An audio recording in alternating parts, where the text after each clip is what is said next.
The Oracle of Delphi, the most powerful woman in ancient Greece. With great religious, civic, and moral authority, the Oracle at Delphi had the greatest spiritual influence of all Greek places of worship. It was considered the center of the earth, the omphalos, near the golden statue of Apollo in the sanctuary, aditon, and there was even a stone that embodied the navel of the earth. Under the omphalos would have been the fissure in the rock through which the steam, coming from the divine serpent, would have brought Pythia into a state of prophetic ecstasy. She first washed herself with the water of the castalic spring, burned some laurel, and went down to the aditon, where she sat on a three-legged chair in front of the omphalos, drank from the Cabotis spring, and acquired the state of prophetic inspiration. Dikos, the room in which those who consult the god are put, is filled with a good-smelling mist. This does not happen often or regularly, but at different time intervals. The aditon, like a spring, lets up this scent, comparable to the sweetest and most expensive aromas, recounts Plutarch, 46 to 120 BC. Strabo, 63 to 19, also mentions the opening under the seat through which the Pythia received the breath. Lucanus, 39 to 65, describes an obsessive disorder of the Pythia because of this breath, which even brings her death. But Pythia made predictions from around 700 BC, so we have more precious information from Herodotus, Euripides, or Plato, 5th century BC. Even if there had not been the exhalations that caused the prophecy, the mysterious pneuma, the breath from the earth, Delphi was not a place destined for deception, at least in the beginning. Plato calls Pythia's condition mania, thus divine madness.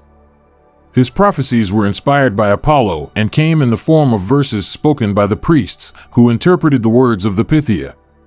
The original temple was destroyed by a fire in 548 BC, and the second temple was finished in 510. Voluntary donations helped with maintenance, especially those of the Alcmaeonid family, kings Croesus or Amasis. In 373, the temple collapses due to an earthquake, and the one that rises again enters the Roman era, largely rebuilt by Domitian. Julian wants to give him a new breath of life, but the oracle predicts that he will die. And Theodosius I closed it in 390. A village named Castria was born above what had been the oracle. Delphi perished as a result of the changes in history and mentality, the gradual demise of religious devotion, the fragility of former morals, the growth of unbelief, a process that can be traced back to the Peloponnesian War. Delphi taking the side of the Peloponnese, something exploited by Pericles to turn the Athenians against him. Delphi gave prescriptions for prayers, atonements, sacrifices, there being no major event regarding which the oracle was not consulted. Even the Lydians consult him when it comes to the election of Gyges, the first leader called tyrant. The one who transmitted Pythia's words was a prophetess, the relationship between the two being rather uncertain. Does he formulate the prophetic answers in a way that everyone can understand, or does he modify the instructions? However, it is unlikely that their initial purpose was deception, because they were, after all, learned people, astronomers, historians, geographers. Obscure answers were given to more problematic things and were usually interpreted by lifetime exegetes. Prophetic madness.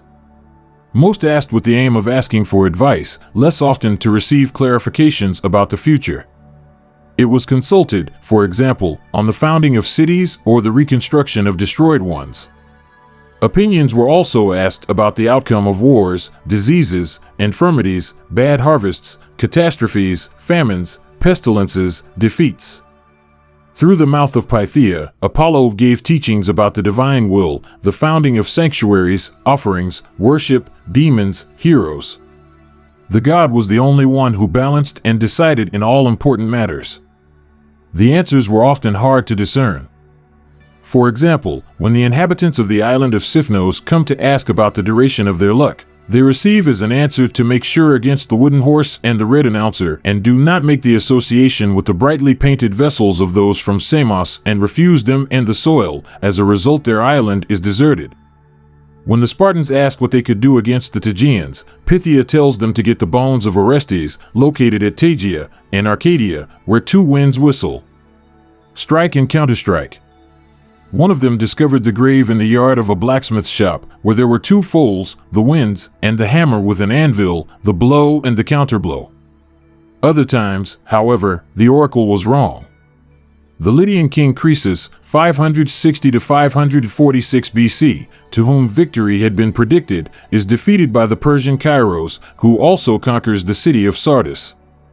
The event had a special influence on the perception of luck, the envy of the gods, and at the same time induced the idea that the Greeks must beware of the Persians. However, an interesting prophecy is attributed to Pythia as a result of the question of Chaerephon, the disciple of Socrates. He wants to know if there is anyone wiser than his master. The prophetess answers, "There is no one wiser," which also amazed Socrates, who was aware of how limited his knowledge is. He begins to fight the conviction of the wisest people of his time that they possess indisputable truths, because in fact only God is wise. What did the prophecy actually mean? That in fact man's knowledge is not worth much. That's why he must constantly try to understand, especially when he is sure that he knows. Pythia is the representative of prophetic madness. Apollonian mediumship had as its goal the knowledge of the present or the obscure past, in contrast to the Dionysian trance, which pursued at most a mental healing. Ecstasy was practiced for a long time in Western Asia, in Phoenicia, the Hittite kingdom. As it appears from the Iliad, Apollo would also be Asian in origin, the equivalent of the Hittite god Apollonius. And in Asia, at Claros or Bronhesii, Asian prophecy is practiced. According to Herodotus, in Lycia, at Patara, the priestess is locked up overnight for the mystical union. At Delphi and beyond, Apollo did not use clairvoyance, but rather enthusiasm in the original sense of the word, that is, the god enters the Pythia and speaks through her. The Pythia's gift is attributed to possession that did not occur only in the official oracles, Cassandra's, Baki's, Sibyl's cases. Not much is known about Pythia's mental state. What we know is that she was the daughter of a poor farmer, an honest and simple woman, lacking in education. But we don't know the selection criteria, for example, or the reactions when coming out of the trance. Did he remember anything else? From what Plutarch tells us, it seems that in his time there was still true trance, comparable to the experiences of modern mediums. The trance is most likely induced by autosuggestion, preceded by those ritual preparatory gestures, but which do not decisively determine the psychological processes. According to the majority of archaeologists, the hypothesis of inhalation of mephitic gases does not seem to stand either. Let's assume her delirium was genuine. There is a testimony that would plead in favor of this. When Cleomenes manipulates the oracle to obtain the desired answer, his envoy even approaches it, according to Herodotus. Even Plutarch tells us that a long time ago the consultants listened even to Pythia. And yet it is hard to believe that an extraordinary consistency of inspiration and interpretation was maintained, as long as the answer passed through the thought of the Delphic priests. Frauds could be committed either deliberately through post-eventum falsification or unconsciously. Be that as it may, without Delphi the Greeks would not have been able to endure the uncertainty, the fear, the tension of the archaic age. The oracular feeling was deeply rooted in the collective psyche and remained so until its substitution by other forms of religious certainty.